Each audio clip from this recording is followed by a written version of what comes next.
Hey guys, this is Lucy, and today I'm going to show you how to fix no audio device installed in your Windows.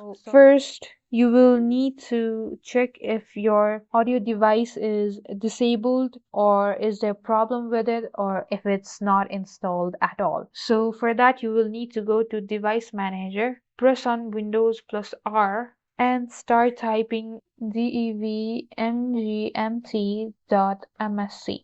and it will open this device manager for you.